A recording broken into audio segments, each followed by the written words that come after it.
গরম, অন্যদিকে এই যে বরবটির ফলন মাশাল্লাহ। সেরা জিনিসটা সবারই ভাল লাগে, কিন্তু এই যে সেরা গরম পড়তেছে এটা আমার মনে হয় আমার পাশাপাশি কারোই ভাল লাগতেছে না।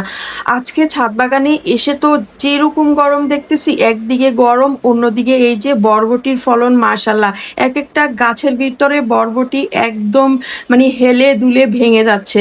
বরবটির পাশাপাশি ছাদ বাগানে আরো অনেক রকমেরই সবজি ছিল, তার মধ্যে অন্যতম হচ্ছে করলা। একটা একটা করে সব সবজি হারভেস্ট করব। আর বরবটি গাছের অবস্থাটা একটু আপনাদেরকে দেখাই। চারদিকে বরবটিগুলো একদম হেলে দুলে ডান্স করতেছে। আর এই ডান্স করা বরবটিগুলো কিন্তু একদম ছিঁড়তে ইচ্ছে করে না, যদিও তারপরেও কিন্তু এগুলো হারভেস্ট করতে হবে। গরমের মধ্যে কিন্তু একদম 2 বেলা গাছে পানিও দিতে হয়। যদিও আমার খুব কষ্ট হয়, আমি গাছগুলোকে কিন্তু একদম কষ্ট দিতে পছন্দ করি না। প্রথমে আমি এই যে করলাগুলো উঠাই নিলাম, তারপরে শুরু করছি এই যে বরবটি কাটা। বরবটি কাটতে কাটতে কাটতে কাটতে আমার হাত ব্যথা হয়ে গেছে, কিন্তু যেহেতু এত বেশি বরবটির ফলন হয়ে আছে, কিন্তু বরবটি কাটা আর শেষ হয় না। অবশেষে আমি প্রায় 10 থেকে 12 কেজি বরবটি কেটে বাসায় ফিরে আসলাম, আলহামদুলিল্লাহ।